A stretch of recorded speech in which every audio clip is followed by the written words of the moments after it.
What's going on, fam? Listen, before you watch this episode, I just want to tell you thank you for watching. Thank you for giving it an opportunity. If you can, please subscribe to the podcast.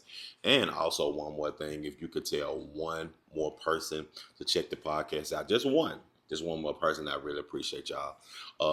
It's challenging, to say the least, to be building a platform, but when you're passionate, when you're on purpose, that makes it smooth. That makes it even better. So thank you for watching. All month these episodes will be surrounding mental health. It'll be surrounding the mental of Black men. So thank you so much for watching, and tune in. Come on, let's get into the episode. Welcome to another episode of Raybridging Human. Stories I told and bridges I built. What's up, family? We back for another episode. As y'all can see, I'm sitting here with a friend today. I have a guest today, but Bridges, how y'all doing? I hope y'all hanging in here with me, man. I hope y'all liked last episode. Again, if you have not already shared the podcast, if you have not already liked the podcast, you have not already told somebody about it, please do that. That's the only way I grow. That's the only way we grow on this thing, and I'm just happy that I got you listening. I got you watching. I got you listening, and as y'all can see, Bridges, I got a special guest today. I got a special guest today, my friend, my brother. I'm looking for the Pastor special guest. Jarvis Jones, man. Thank you. Got my brother. Now, y'all, before I unleash this, man, I was really, now, real talk, since I've been podcasting, bro, this is my most, off the cuff interview. Okay. This is like, and y'all don't even. Oh, boy. I don't know. For those of you that don't know, Jarvis and I, we're friends. Yes. It ain't just fly by night. We're friends, yeah.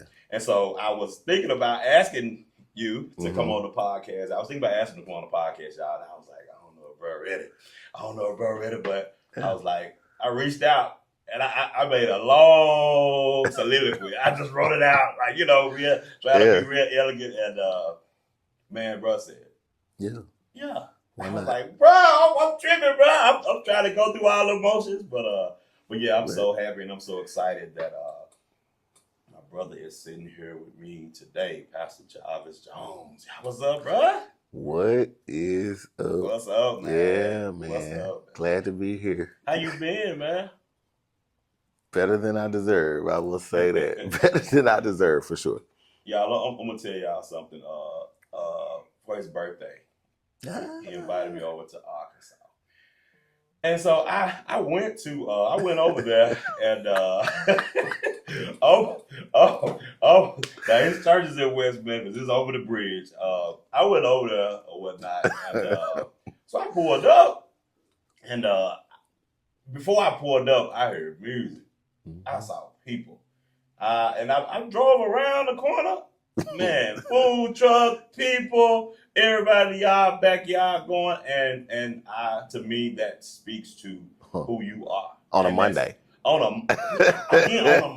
Yeah. It was on a Monday. On a Monday. It was on a Monday evening. But that speaks to, again, who you are, man. And one thing I will say on that birthday piece, I say all the time, that there are two people that I'm going to celebrate. That's going to be Jarvis and Jesus. Yeah. So I'm going to celebrate them birthdays to the max. Man, look. But yeah. Man, I got over there. Listen, free food, food truck. I'll get you some wings, right? I'm getting out. I'm like, man, look. But that speaks to how respected you are, brother. That speaks to how big you are. And I love to see when people show up for good people. Yes. I love to see that, man. And trust your fruit, man. Trust your fruit. You know what I'm saying? Yeah. Just and I don't know if you even take time and energy to kind of think about stop, because in the pursuit of excellence, in the pursuit of growth, man. A lot of times we don't stop. No. Look at, you know what I'm saying? But bro, in that moment, I was like, man, these people really mess with bro. Yeah. One thing I can say, especially after recent, we'll probably get into that, I'm sure. Yeah. But I've learned to really stop and smell the roses and take it all in. Yes. Just the other day, Saturday actually, I was sitting at the counter and I was like, man, I'm a pastor, and that means that people trust my walk with God. Yes. They trust my ear to God's voice. And I became emotional instantly because I've been doing this for 19 years. I've been preaching for 26 years in September this year. And so, but it clicked the other day. It was just like, these people follow and submit to my walk and my relationship with God. They are 100% submitted to my ear to God's voice, my walk, the life that I live. Not perfect, but the striving, the desire that I have to please God. People submit to that, man. It's amazing. And bro, that's a heavy task. That's such a heavy task. Yeah. Because I think that in one instance, I can imagine being a pastor and having to be the leader, the example, the one, and at the same time, you needing space, you needing safety, you're going through things on your own, and you're going through things in your life that you need, like that space, and how the lack thereof. God. Talk about the lack thereof. And y'all, before I turned on the camera, we was sitting here talking, and I was just sharing with him how pastors, men of God, so often go off of and are still riding on 15 and 20-year testimonies. and testimony. You're in the pastor, man, God saved me from going to the juke joint. Or God saved me from going to the club where I used to be. But, bro, like, I think in the world we're in now, and the atmosphere we're in now, I think that it's so relevant to talk about, like, what else? What I went through last month, what I went through last week, because in the same time as you are a leader, you're also the example, and you are still a student. You're still a student every day. So, yeah, man. Yeah, bro. And y'all, this interview is so off the cuff. So if we veer off the rails, you know what I'm saying? If we veer off, just stick with us. We'll come back. Yeah, we're gonna come back for sure. But y'all, my brother, he's an entrepreneur.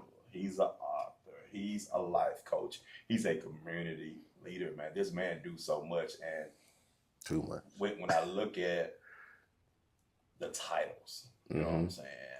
All of the titles, because a lot of times we identify ourselves with the titles. You know what I'm saying? And there's a person behind the title. Yes. There's a person behind the collar. There's a person behind that's not physically behind the microphone. You know what I'm saying? There's a person behind that. And who are you? Who are you, brother? And I'm calling him brother. Y'all know he's pastor, so I'm gonna call him brother. This is my podcast. So, brother. Right. Well, first and foremost, I will say Jarvis Dontario Jones. Dontario. Yeah, 41 years old. Born in West Memphis, Arkansas. Like you said, friend, brother, pastor, all of those things. But at the end of the day, at the beginning of the day, I really strive to just be Jarvis. Yeah. Wow. Jarvis. At the end of the day, before I was all of those things, I was Jarvis. Wow. When God gifted me to my parents, they gifted me as Jarvis. Jarvis is translated to mean warrior. Wow. So in that, there's the fighter that's in me. But at the end of the day, I honestly strive to just be Jarvis. And to my core, I really try to be a good guy. That's it. That's all that I try to do. I really just try to be a good guy. And I'm going to tell you something. Hearing you say that, and I got to refer back to your birthday.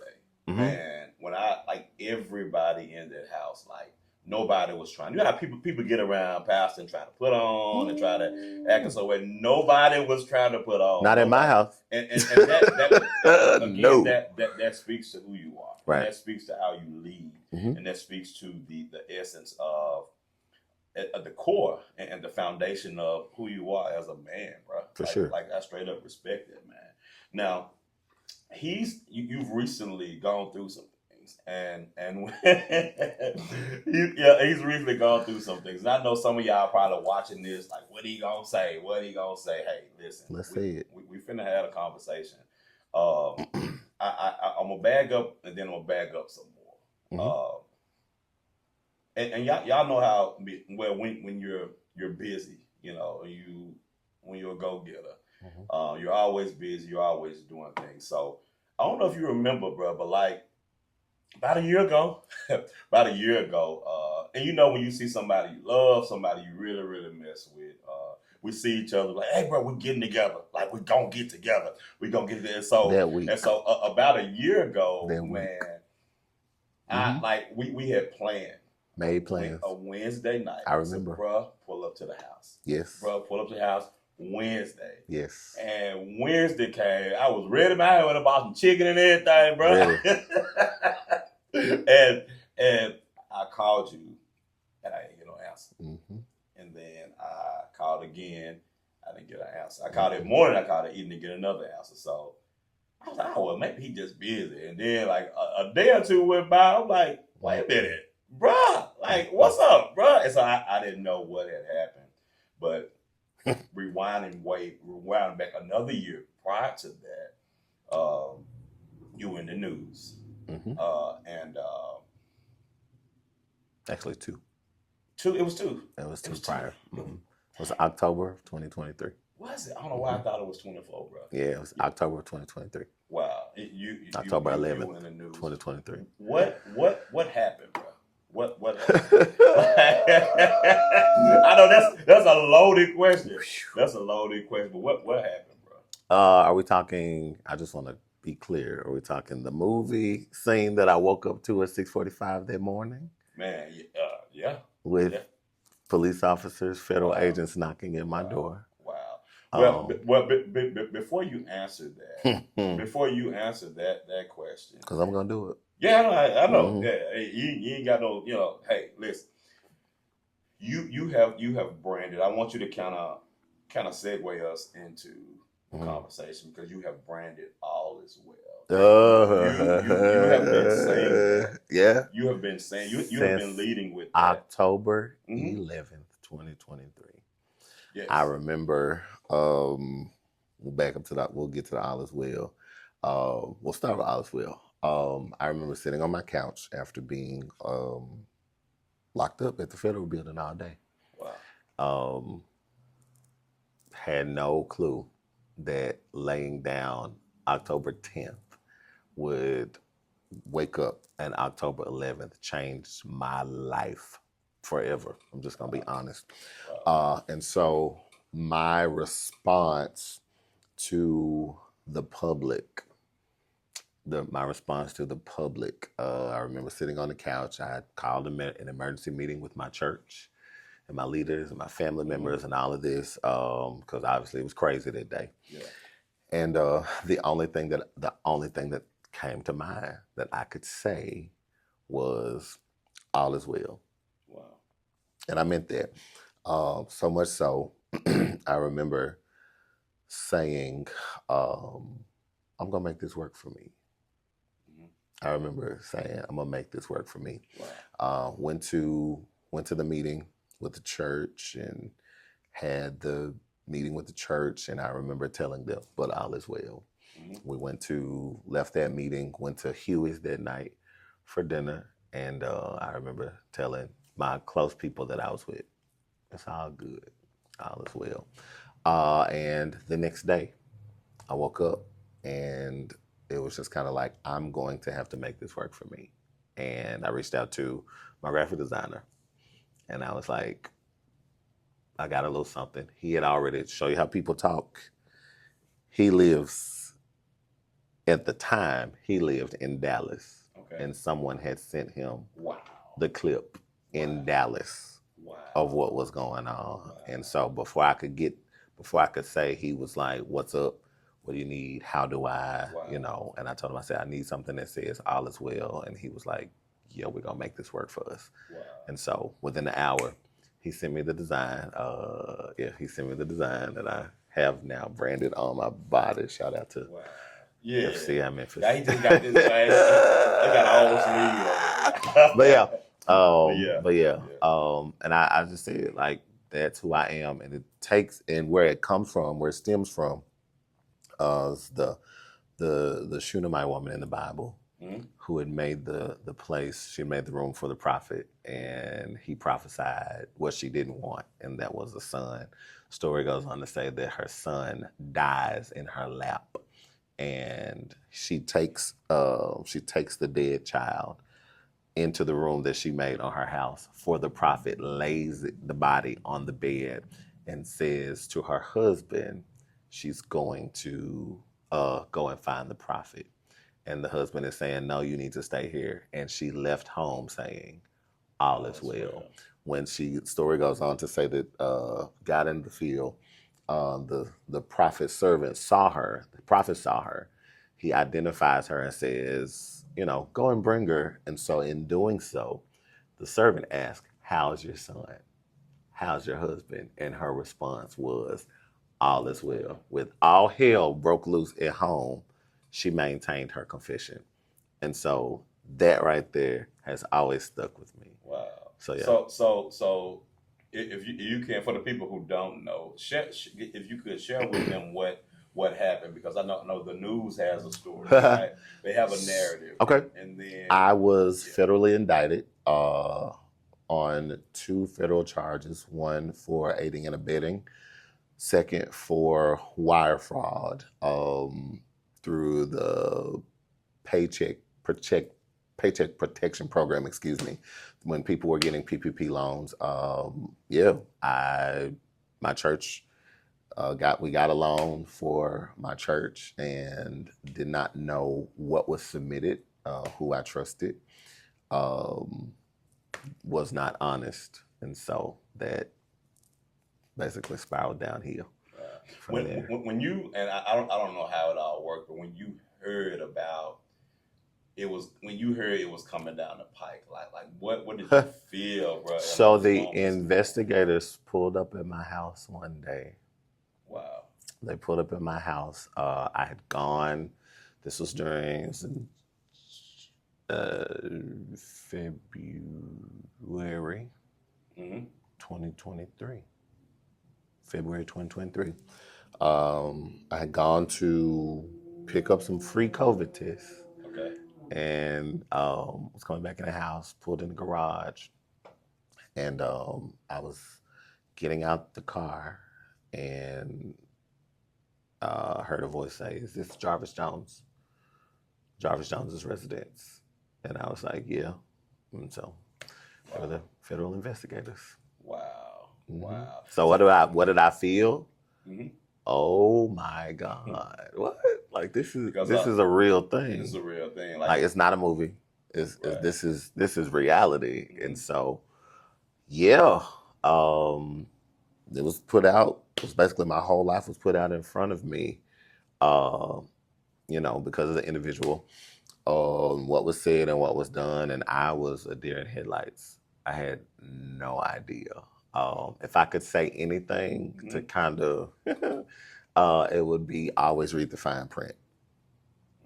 Always read the fine print. I messed up because I did not read the fine print. And I'm gonna tell you something. Like even when I got my PPP loan, I didn't know who shot John. I just knew what I signed off on. She told me what I was gonna get, and I was like, "Hey, okay, we're doing it. We're doing it." Yeah. And I think when it came back around, she did be on me about the forgiveness part, but I didn't know. I truly did not know, but I did get it. But if you think about it, we were in a time where nobody knew. People were figuring it out as they went. Right. And I remember when I got my my attorney, I'm not gonna say her name, but when I sat down in my attorney's office, she asked me what happened. I told her my story, and she was like, she told me, she was like, that's your case. Wow. She was like, we don't read the fine print. And she said, I remember her saying, she was like, you are a preacher for real. She said, I just got convicted because she said she had just opened a bank account that day. Mm-hmm. She called her banker, said she needed another account. This, then the other. Banker told her, just come in and sign the papers. She was like, she took a folder out, sat it on her desk, and she said, I hadn't read any of this. Wow. I just trusted who prepared this for me. Wow. She was like, I hadn't read any fine print. Wow. I didn't do, so I tell him about it. I'm going to read every line upon line now, precept upon precept, because it's a real thing. You be to sign your life away and not even know. Clicking either all the way down to clicking accept, clicking accept, and you not know. I thought it was fake when I got the notification that we had received the loan amount. I thought it was fake. I called the lender. They said, no, sir, Mr. Jones, this is very much so real. We're going to send you an email. Look over it. We're going to get you the DocuSign, get it returned to us, and we'll get your loan funded. Yeah. What did I do? Got that email, scrolled to the bottom, clicked the boxes, and that was it. That was it. Wow. And bro, I can only imagine how when it got to the news and when the news put it out, and then you had to prepare what you was gonna tell your church, because I mean, how did the news spent it? Like, all these preachers that stole his money. All these preachers took his money. They definitely said Memphis preachers stole money, and it was crazy because of all the churches that they could have gone to that night. They came to West Memphis. Wow, it was like nine other churches. They came. Yeah. Wow, they came to West Memphis. They came to the church. They came to the church. Wow, my aunt and my church administrator were there cleaning the church. Wow, my church administrator went to the door and said, it's funny, I think it probably should have went viral because my aunt gathered that woman that night. Oh yeah. She came to the door. My administrator said, we don't have anything to say. We don't have a statement at this time. And so they kept knocking at the door. And so my aunt went to the door and says to the lady, did she not just tell you that we don't have anything to say? And she was like, well, ma'am, does it not bother you? The lady asked, the reporter asked, ma'am, does it not bother you that your pastor, this, that, and the other, blah, blah, blah, on the news, he's been federally indicted, blah, blah, blah. And my aunt asked her, does it bother you? Apparently it does, because you're here. She went as far as to say to the woman, the woman got smart with my aunt and was like, well, I don't go to churches. She said, so at this point, that's none of your concern. Wow. If you're not, and my aunt said, if you're not getting ready to come in here and help us straighten this church up before this meeting tonight, we don't have nothing else to say. Wow. It was weird. It was really weird. I had a news anchor found me on Facebook, sent me a message request. Wow, bro. Tried to hey sir me. Wow. What's up, bro? I'm trying to see if I can get an exclusive. This, that, and the other, X, Y, and Z. I don't even know you. You real bold for an exclusive. Yeah. So it was definitely something. And to your point, man, during that time, man, like to your point, we were trying to figure it out. And I think that even in that moment for my life and my business, like I understood how businesses like mine, black businesses, really on a low bottom of the totem pole. They really didn't care about helping us. They targeted.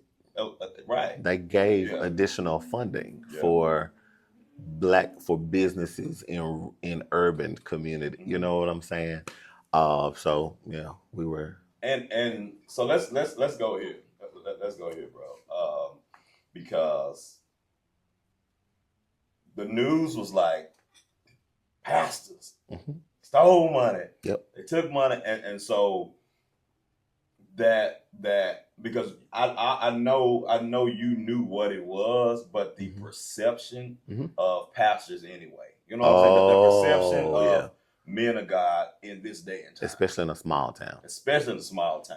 Now, you're from a small town, West Memphis, and the perception, like how did that weight affect you, and how did you try to really navigate that? So here's my truth, Raymond. I think that you know me to my core. Yes. That money really kept my church afloat. I believe that. No, real talk. It legit real talk, bro. Kept my church afloat. So as far as the weight and all of that, the public perception, I'm really grateful for my family because I remember my aunt and even my mom were just kind of like, we're not walking in shame. There's no condemnation to those that are in Christ Jesus. You're not going to hide. You're not going to do, you know what I'm saying? You did what you did. The do is done. And, you know, it is what it is. So because I knew my intent and what I did and I did not do, I didn't really feel weight. As far as people, people gonna be people. You know what I'm saying? Especially in small towns. People, you know, and 10 times out of 10, I've learned that the people that's got stuff to say about pastors and churches don't go to church no way. You know, whether it be because the church hurt or they just sit back and look for flaws. Now, what I can say about my case, my personal experience was, I'm sure that there were talks. I'm not doubting that one bit. But what I will also say is that the love and support that I experienced was it was more overwhelming than the negativity. So I've lived, and even then, I was living and experiencing that there's more for you than against you. I was living and experiencing love covers a multitude of faults. So regardless of what wrong was done, because people knew Jarvis, at the end of the day, the beginning of the day, who desires to be a good guy? And it was just kind of like, whatever this is, nah. And I'm gonna tell you something. I'm gonna be honest with you about something. When you were going through that, the biggest thing that I felt and the biggest thing that I held on to, I wanted my friend to be able to really be able to sit with who you are and get even more grounded in that, even more grounded in who you are as a man, because you're an amazing person. You know what I'm saying? And those type of things, to speak to the broader issue, showing scars. You know what I'm saying? I know as leaders, it's hard, it's difficult for leaders, and even particularly fake leaders, to show scars. You know what I'm saying? Like that was a genuine mistake you made, and I think that like having to weigh out, like, okay, what am I gonna say? What am I gonna do? Because it's ongoing, it's constant on the news, you're going through trials, you're going through all these pieces. And so like I can't imagine, brother, like seeing my face on the news. So what's crazy is, so you said it, like I never saw my face on the news. Really? You did? It was on there. I don't know. Yeah. It was on there. Yeah. I never saw it. You never saw it. Wow. I never saw it. Wow. I remember it was on the news at noon. Wow. I was in prison. I mean, not in prison, but I was in jail. In jail. Wow. Yeah. So I didn't see it. 5 o'clock news. I had just been released. So I didn't see it. My meeting with the church was at 6:30. Wow. So, so yeah, I didn't see. So we went and ate dinner. And so 9 and 10 o'clock news, I was sitting in a restaurant. So I legit never saw it. Wow. I never saw it. And bro, as black men, I think that because we're built on certainty. We're built on, we always got to have the answers. We got to know what's right. We got to, especially if you're a leader. Oh, we're gonna unpack that. Yeah. We're gonna unpack that, man. We're gonna have to unpack that. Like the weight as a black man to have to always showing up, having it together. And I don't think, like, moments like this, the general public, and if you're not responsible for anything, if you're not leader over anything, I think that people don't really reckon with what that weight could be. They're just ready to go in on it, especially black folk, man. I hate to say that, you know what I'm saying? But Negroes, bro, be ready to go in, and the weight of having to show up, having it right, and to be able and to have to come off of that. What was that feeling with you, like, with having to come off? Okay, when it first happened, or you want to talk? Let's talk April 2025. Yeah, April 25. Let's go to April 25. It is out of my control, and there is nothing that I can say There's nothing that I can do. There is not a phone call that I can make to say, hey, you remember me? Such and such. We met. Mm-mm. To standing in line on a payphone that people have to pay for you to be able to call. For them to be asking, have you heard anything? Have you heard anything? And the answer is no. So what do you do when you're used to being the person with answers? Yes, that's what I'm saying. And there is nothing that it'll humble you. It'll change your life. Let's talk about how I was in the penal farm for 10 days. Okay. Hoping and praying and believing for the impossible to happen. Nothing happened. Wow. To be transferred, thinking that I'm going one pace. Okay. Thinking that I'm going to Forest City, Arkansas, to go to the private airport in Memphis, to where the private federal plane comes. Oh, wow. So that whole Con Air movie concept, that's a real thing. That's a real thing. Wow, bro. It's a real thing. Wow, bro. To sit there shackled, by the way, hands and feet, sitting on a bus, shackled, waiting for hours for them to tell you where you're going. Wow. Went to, I'm thinking I'm going to Forest City. They called my name, put me on a bus to be transferred to Tallahatchie, Mississippi. Tallahatchie, boy. Where is Tallahatchie, Mississippi? Tallahatchie, Mississippi is on the other side of Clarksdale, Mississippi. Okay. There is a private prison holding facility, brand company that is privately owned. Core Civic is what they're called. Okay. And so it's down in Tallahatchie, Mississippi. It looks like it looked like Life, the movie scene on Life. Yeah. That's what it looks like down there. Really? Like this is it's literally in the middle of nowhere. In the middle of nowhere. And then you just drive down the street, and all of a sudden you see this big, huge facility that has 5 jails in it. 5 different types of jails. And so I never knew anything about a federal holding facility. So I'm thinking, I'm finna go, and you're not, no. This is a holding facility. Wow. So you're just here until you are designated to go to prison. So I spent 80 days in Tallahatchie, Mississippi. Wow, 80 days. 80 days. Wow, that was a long time. Yeah, I was 10 days at the penal farm, 80 days in Tallahatchie, Mississippi. There were 4 times that I got on the bus thinking that I was leaving. First time was, I'm gonna put that down. First time was after 3 weeks. First time was after 3 weeks. I'm thinking I'm finna be transferred to prison. All for me to get back to the airport at the private facility, and they're saying, "Oh no, you're not designated yet. Wow. You have to wait until you're designated."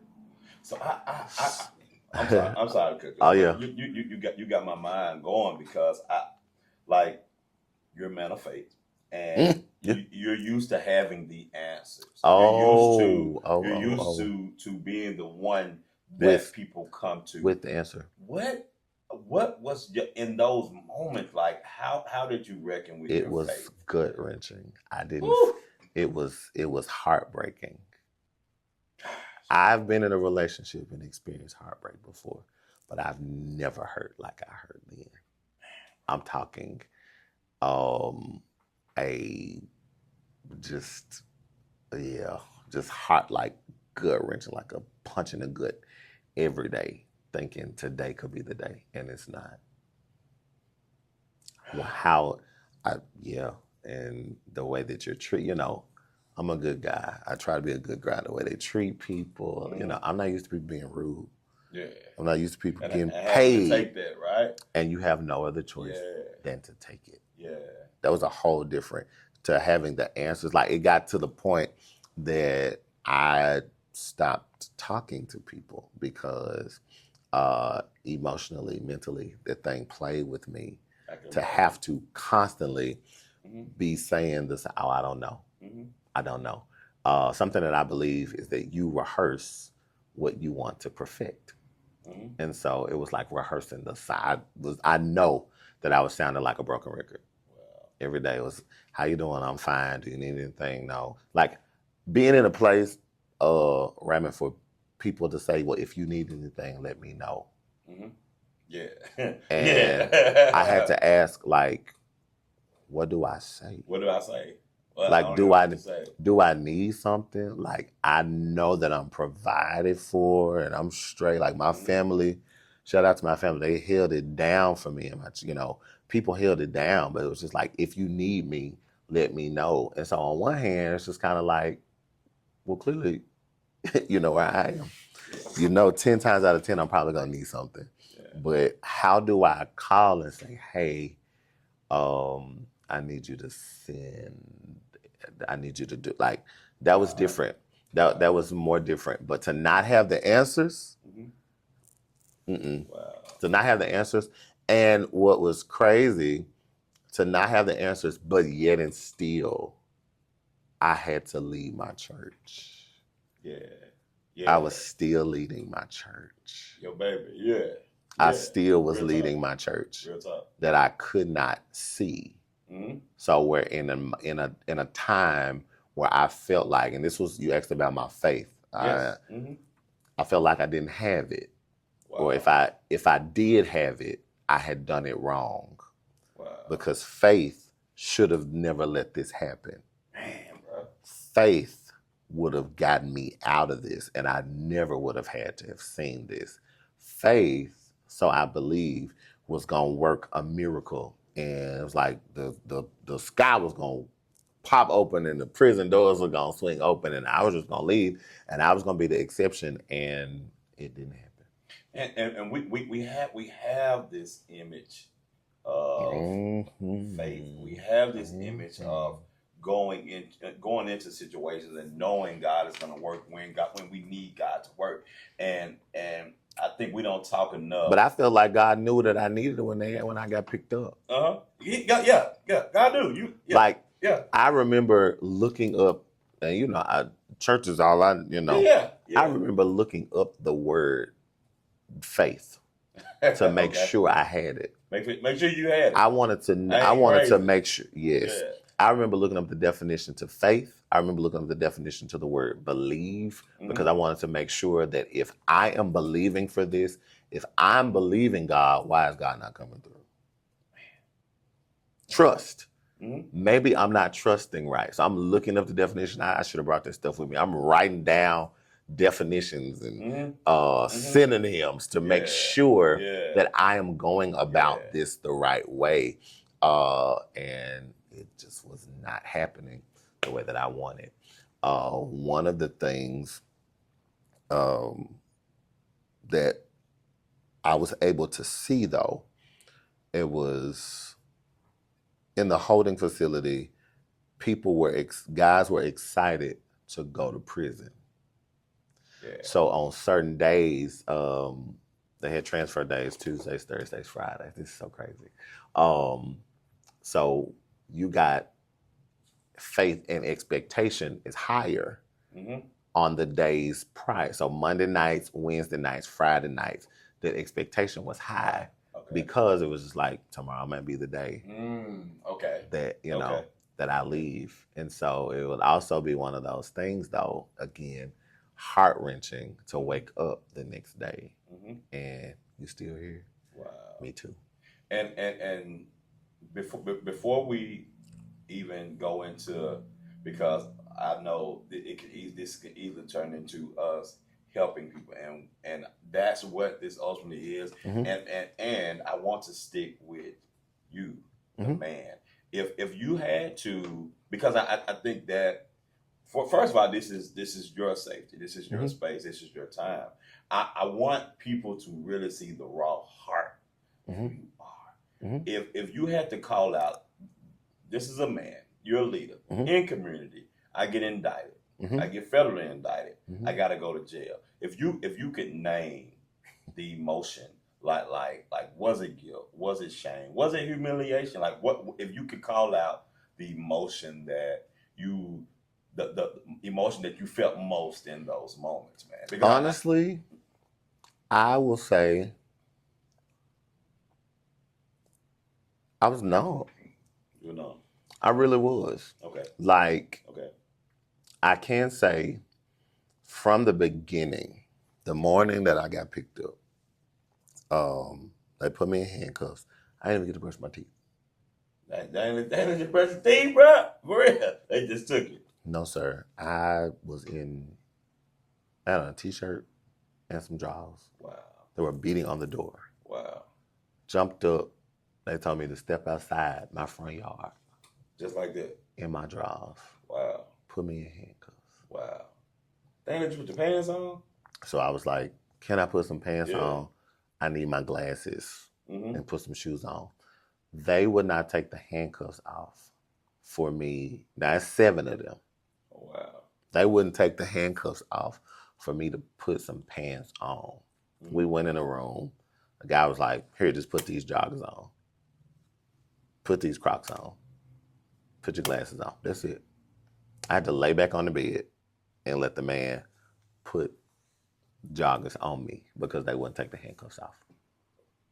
I couldn't put socks on with joggers. I knew my feet were going to sweat. Wow. And he was like, this ain't no fashion show. You'll be okay. Man, bro. Glasses. But it's funny because we were in the truck Mm-hmm. and I asked the lady driving she was chewing gum. Mm-hmm. It was a black lady. There was a black man sitting in the back with me as an escort. And I remember asking her for some gum, and she was like, I said, ma'am, I didn't brush my teeth this morning. Mm-hmm. And she was like, I got something in my purse, but I can't give it to you, obviously, for the obvious reasons. Black guy, I'll never forget it. Leans over, has a peppermint in his pocket, opened it, hands it. So it shows me there's still some good guys out there. Yeah. Black guy. He's like, hold your head back, open your mouth. Puts the peppermint in my mouth and was like, here you go. Wow. Strangely, that night, when I was at Huey's, saw the same guy. Really? Sitting at the... Did he remember you? He did. Wow. Mm-hmm. Wow. So it was different. I was numb, but I saw that there was goodness. I was never embarrassed. Okay. I wasn't. I was never embarrassed because I knew the intent of what I did. I didn't do anything malicious. You know what I'm saying?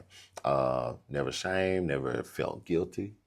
I took a plea because I signed for it. I was willing to admit, yes, we did receive the money. Yes, I signed for it. So I will accept my responsibility.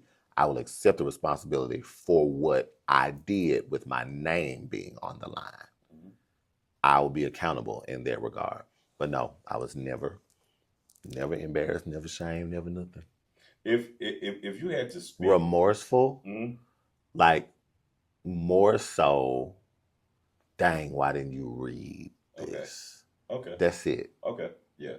But in terms of helping my church stay afloat, no, I told them that night. And that's actually where I was getting ready to go with the conversation, because it's a lot of churches and it's black businesses, a lot of black businesses, a lot of us.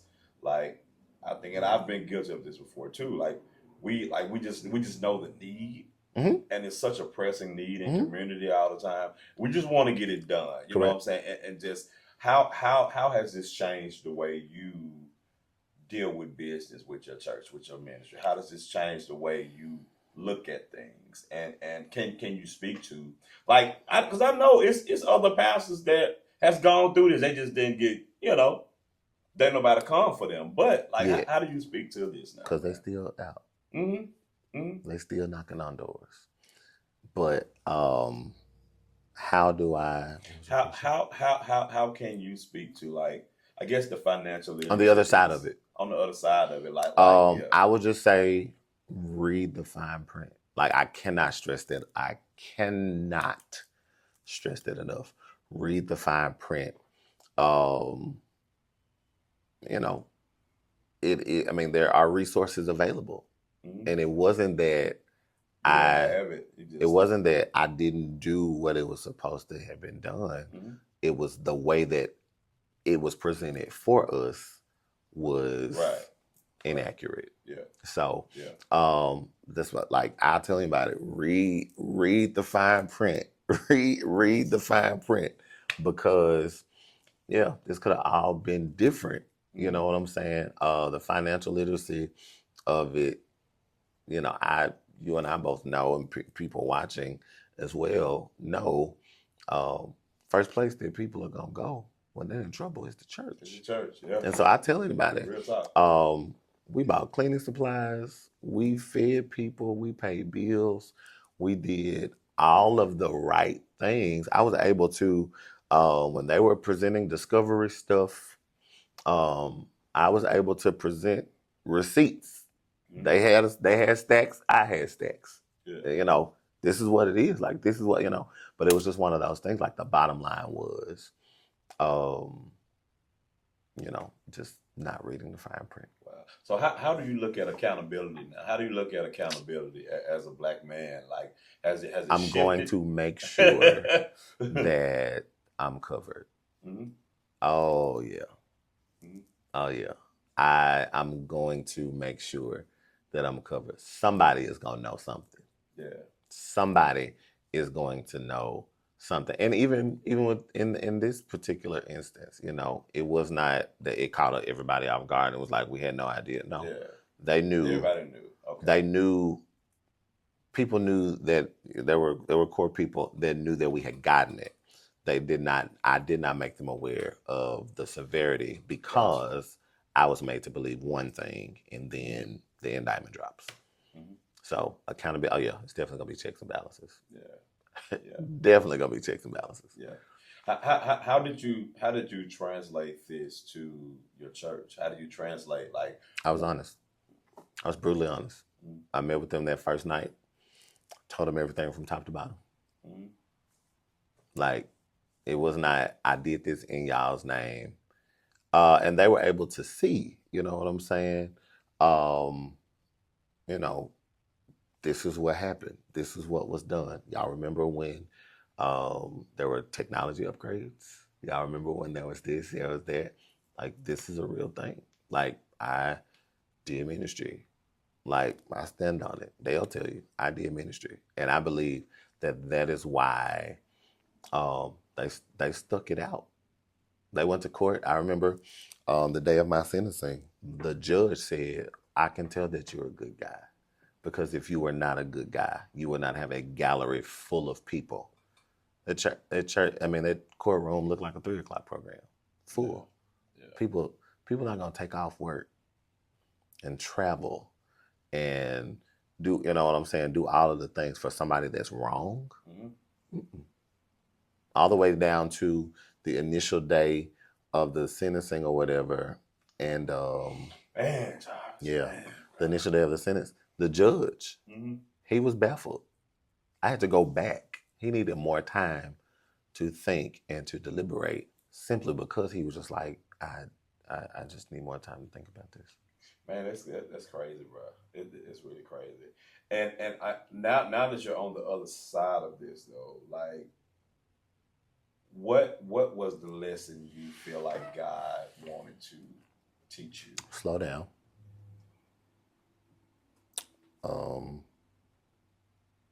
Slow down. Stop and smell the roses. Slow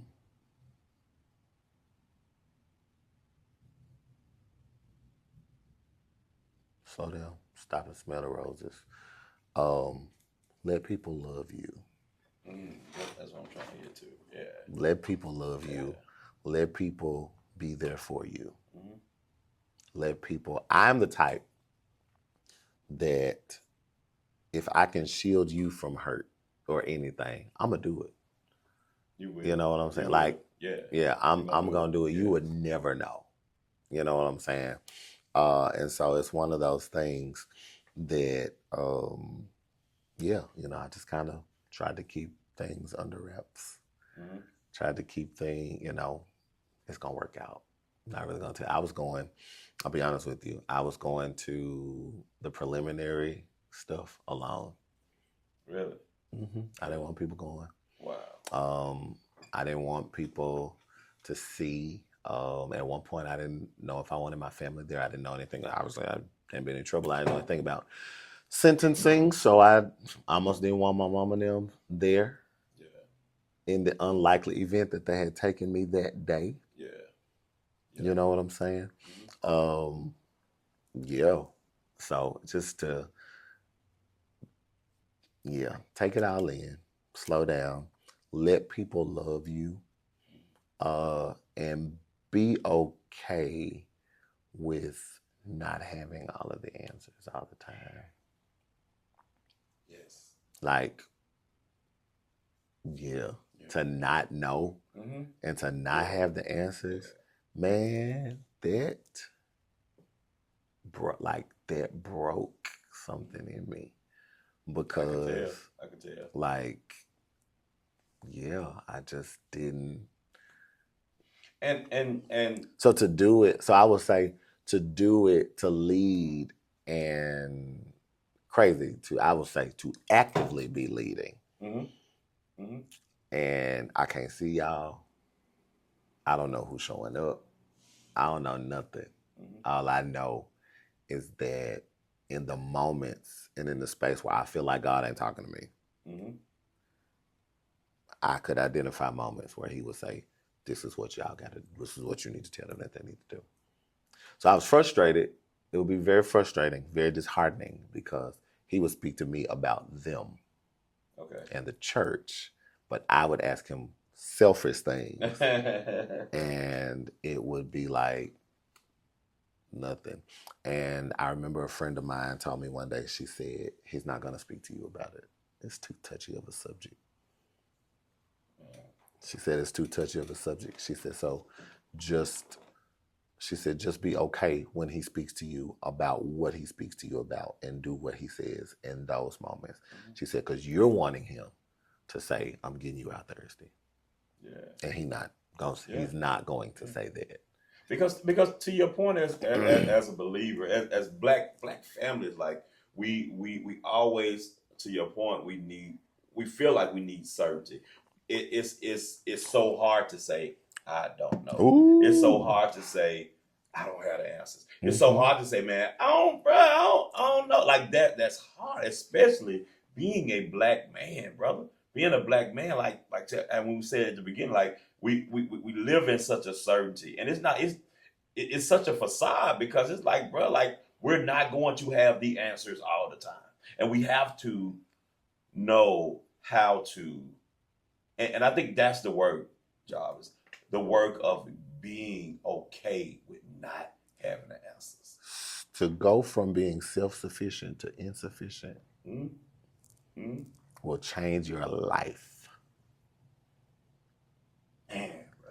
To go from having it all, having what it is that you desire. No, real talk. French fries at beck and call. Yeah. You know what I'm saying? Yeah.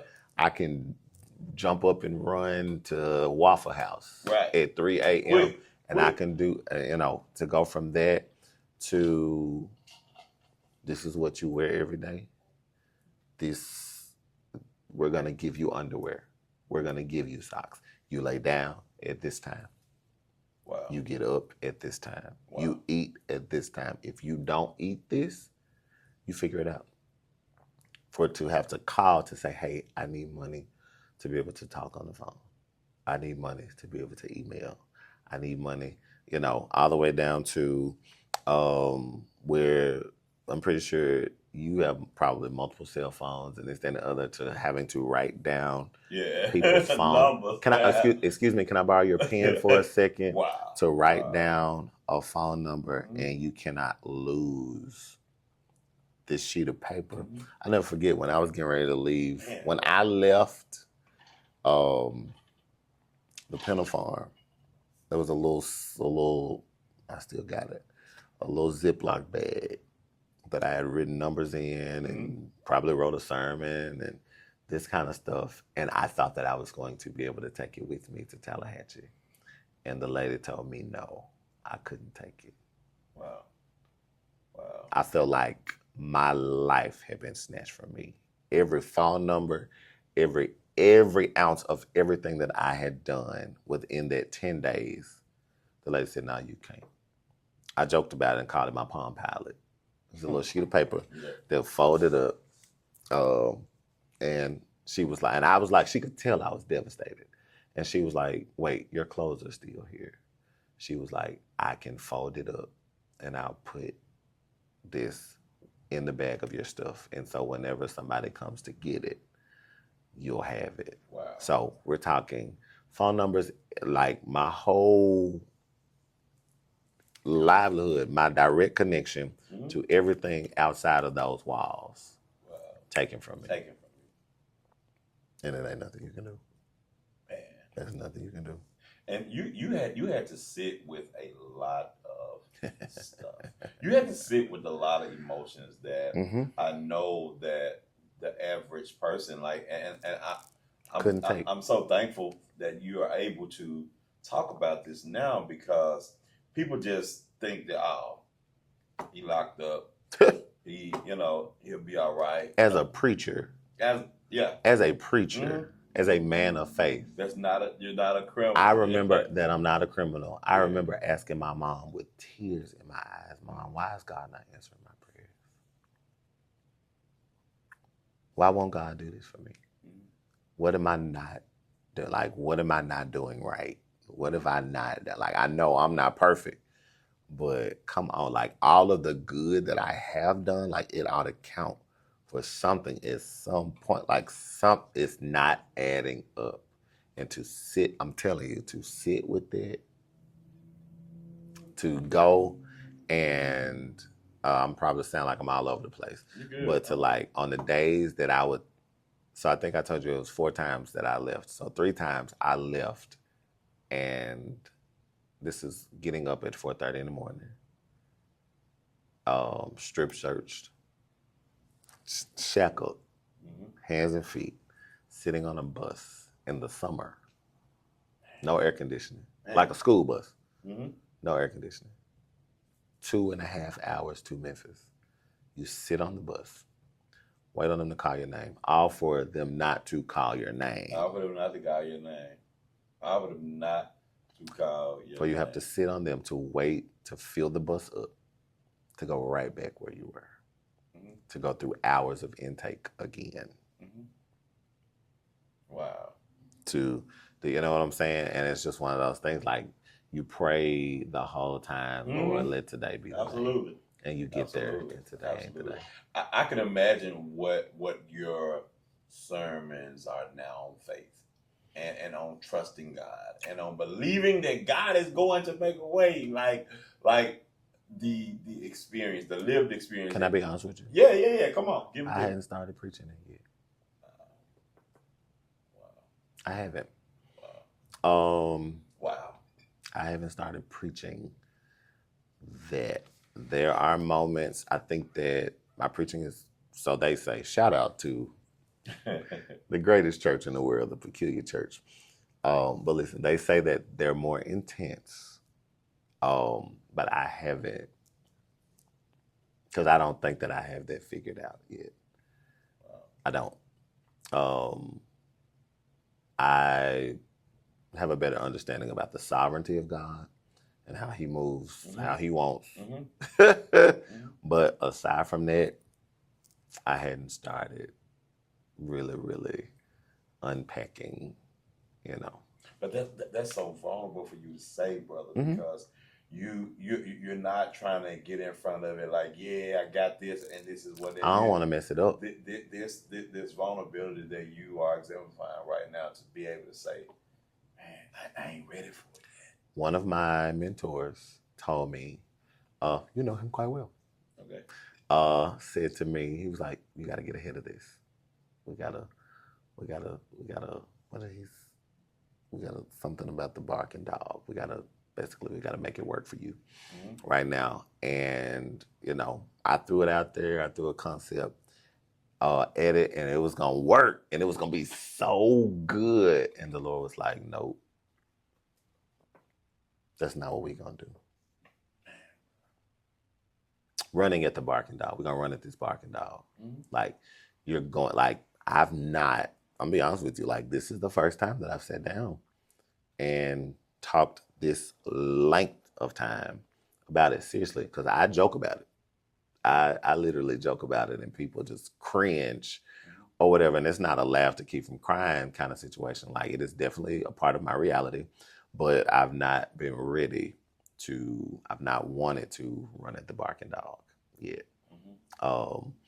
But yeah, I feel that the time will come, and I'm sure it comes out, but I'm not aware of it. Meaning, there are people say, I think you may even agree. People say I look different. You do. No. I carry myself differently. You look totally different. I preach different, and I don't see it. And somebody told me it's good that you don't, because if you saw it, you'd try to get ahead of it. You try to put your hand on it and tweak it and all of that. And I'm just not. Like, I'm glad to be doing what I do, doing what I love to do. But if where I am now is the result of what I've experienced, then so be it. And when we think about faith, Jarvis, when we think about faith, brother, I gotta say this, man. Like, we've been conditioned to see it as we just the good. Like, we want the good. Absolutely. When the bad happen, we're rushing to the good. Or when the bad happen, we automatically feel like the good is supposed to happen. And I think that it's something. It is something. No. The count it all joy, knowing this, that the trying of your faith works patience. Yes. You got what I'm saying? So how do I count this as joy? How do I count it as joy? Knowing that it's going to try me. Yeah. It's going to try my faith. And it works patience. And then say that it's going to work out. Now the preacher and me finna come out. It's finna work your patience. Yeah. Because I know that somebody right now, brother, that's watching this is going through something. They've been going through for a while, and they don't. When is it gonna be over? Yes, I don't see an end to it. Everybody telling me trouble don't last always. Everybody telling me to have faith. Everybody saying this, but I'm going through, and I know that. Before you even get to your faith message, I know that God has put you in this specific for. That's one of the reasons. Let me tell you what my mama told me one day. My mom said to me, and I there are just moments and days where stuff just kind of comes back. And I remember her saying, well, you have to know that you're not alone. And I said, Mama, you're right. I'm not alone, but I am by myself. I've always had people around, but even in prison, you know what I'm saying? People around. I met some great guys. Oh God, some that I will be friends forever. Yeah. But I will also say, I was still by myself. You know what I'm saying? And so it brings something else. I remember telling the church, bring something else out of you. I remember telling the church last year, this year, 2025 was going to require more of us. Wow. And it was going to require that we pull from places that we didn't even know that we had. Wow. In us. Wow. Not knowing, again, that I would be literally walking out a Paul to the Corinthian church. I don't see y'all, but this is what y'all need to be doing. And them living it out, executing it, and it's just like, man, you still hearing God for us. I remember walking from chapel one day, And the Lord spoke to me and said, they're getting weary right now. I'll never forget. I can call names. Absolutely. The Lord said, call Charles Winton. Okay. Get him to go do a group therapy session on a Sunday morning. Wow. So we had church like normal, and then when it was time for the word, we played a video of me preaching, and then behind that, they had a group therapy session. Wow. And it helped them get over the hump. It helped them to get over the hump, and they were able to freely express that morning how they felt, what them, what their emotions were, how, all of the above, and they got through it. We got through it, but it was by the grace of God.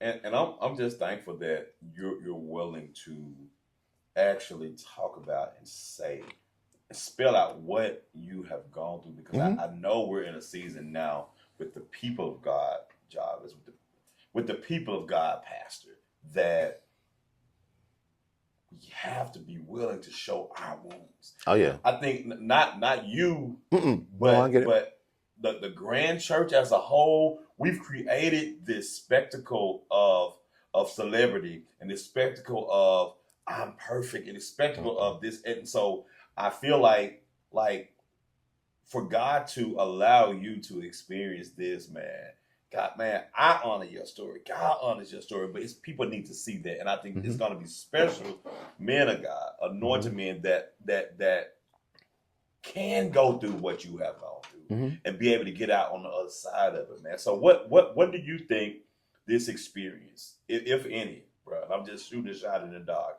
what do you think this experience says or expose about Black pastors and transparency, Black pastors and just be not the going to jail itself, but the feeling that you're having to sit in, the emotional literacy piece of it all. You're having to sit with this stuff, and you're having to admit to yourself, man, it's not okay. Man, I'm not all the way there, because I'm telling you, bro, I know it's some pastors they're gonna go and pull something out of wherever and just put that over their people. You ain't gonna do that. No. And that's the authenticity piece I'm talking about, man. Never. But what would you say overall? Church wide. What is God saying about moments like this? We need more now. I always preach and I say, God wants to use your real testimony. Ooh. Not your church testimony, but your real testimony. Your real testimony. The testimony that only you and him know. Not the one that we doctor up and, we make it look nice for the sake of being in front of people, but no, the real one. Wow. Like, I know that there's somebody that needs to hear me say that I asked God to let me die 4 times. I wasn't going to do it to myself, but I asked the Lord.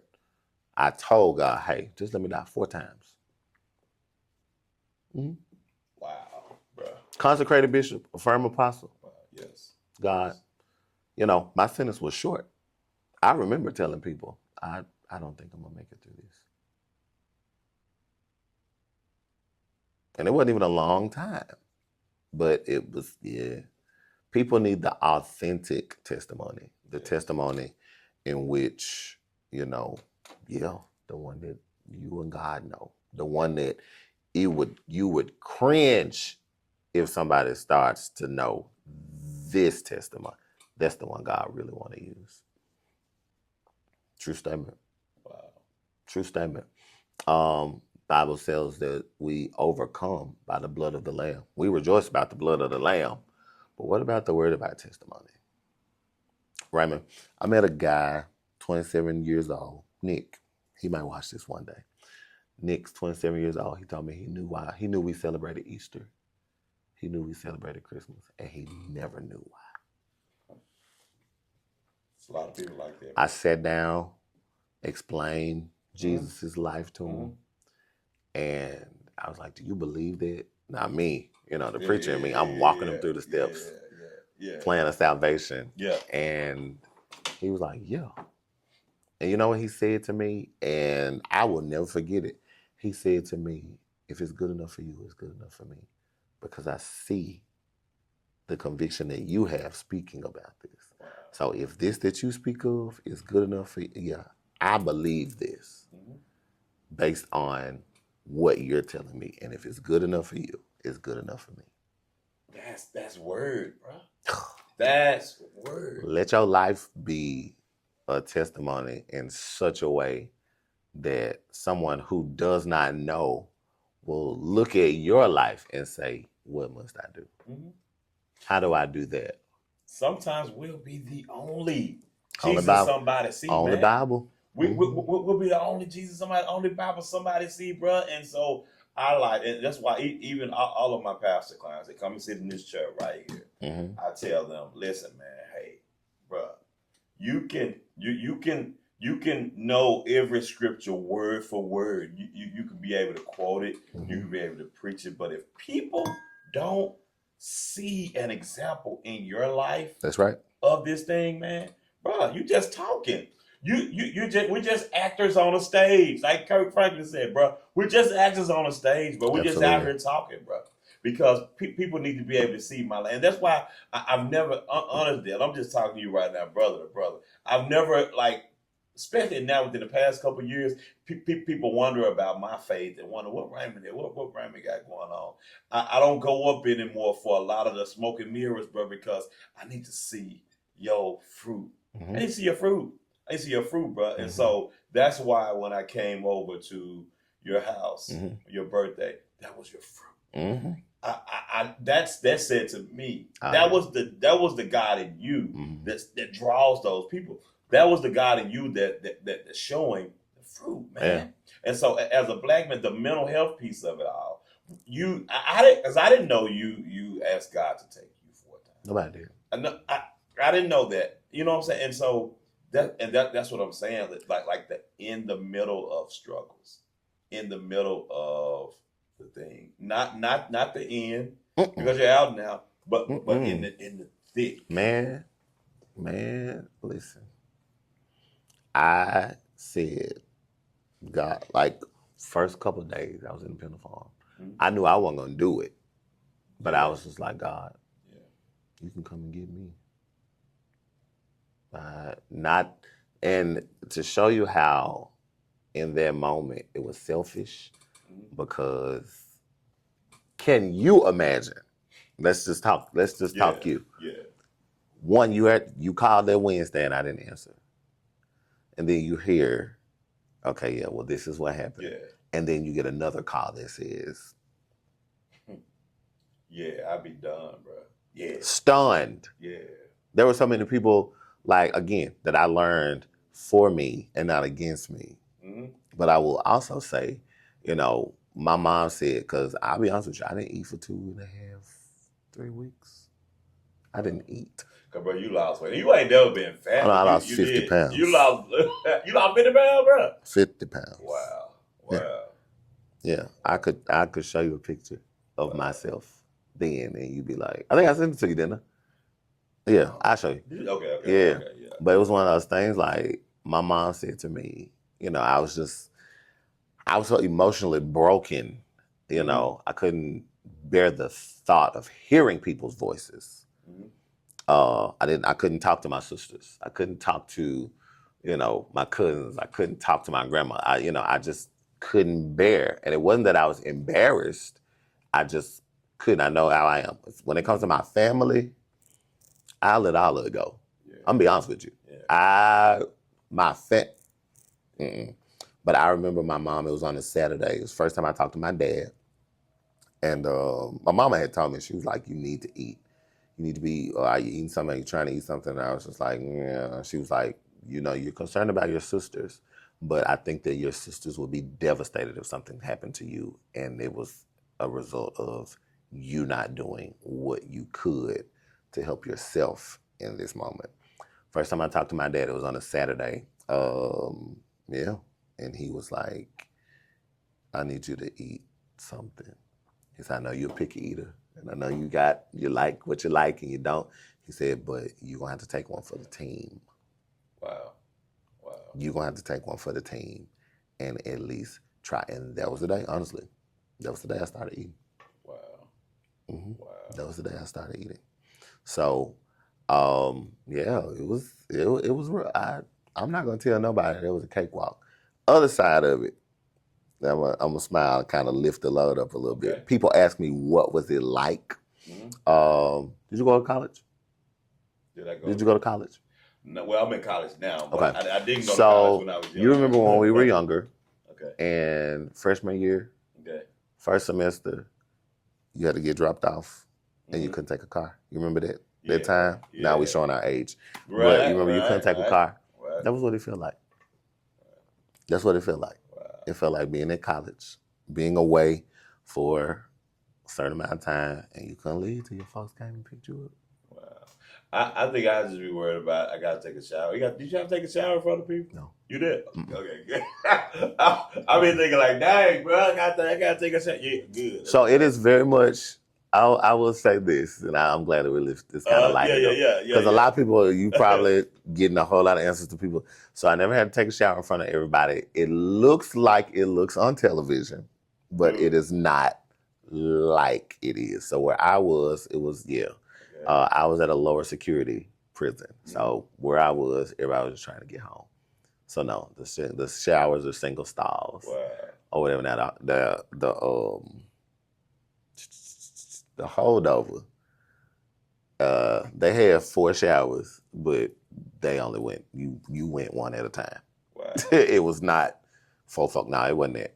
But no, it looks like what it looks like on television. Yeah. But no. Mm-mm. And you said something. It was like college though.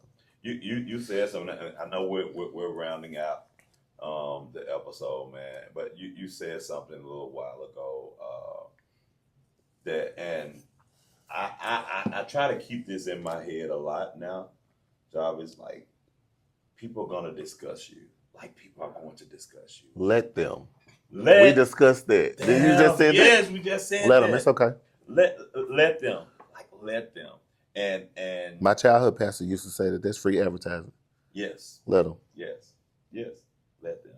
I'm so glad and I'm so thankful, brother, that you were able to do this tonight, and you were able to do this because people have so much to say.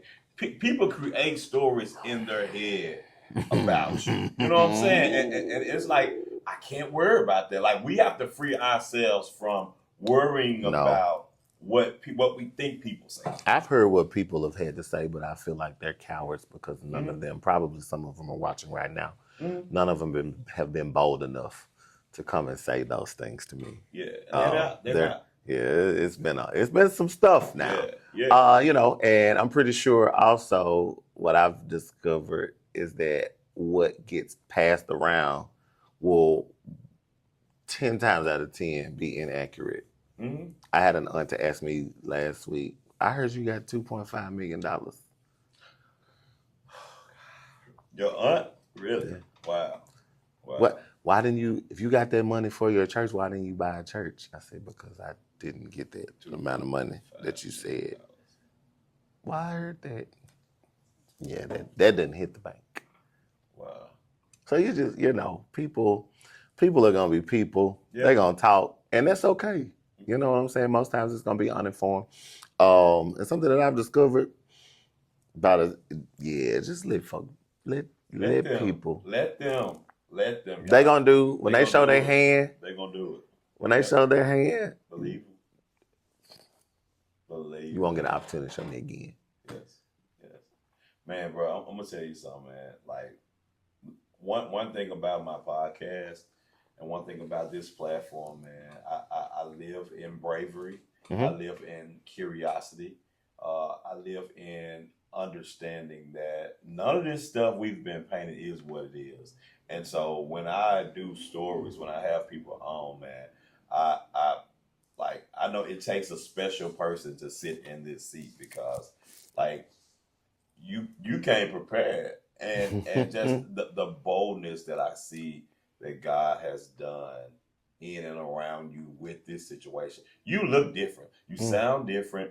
You talk different, but I think it's still it's a boldness in where you are that I love. Mm-hmm. I love to see it. Because I was in a place for 9 months where nobody had nothing to hide. Yeah. They call a spade a spade. Yeah. And so with that, they ain't gotta, it was very much, Raymond, if I got a problem with you, if I don't like these shoes, bro, them shoes ugly. Yeah. What you gonna do? With nothing. I ain't go nowhere. I can't do that.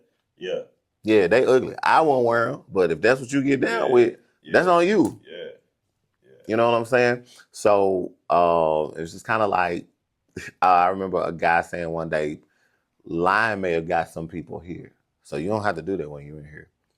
Yeah. It's a different culture. It's we could talk. It's a whole different world. Yeah. You know what I'm saying? One of the things that I was first told, God pulled me to the side and he was like, I'm pretty sure you've heard the phrase, when in Rome, do as the Romans. And I was like, yeah. He was like, you're in Rome right now. You're in Rome. He said, because you're in Rome. But it's also, there's an honor system that is crazy. You could leave your wallet right here open with cash in it and come back tomorrow. Wow. And it's going to be right there. Nobody's going to touch it. Wow. Nobody's going to, it is very much so down to, we'll candidly, easily walk off with somebody's ink pen. No.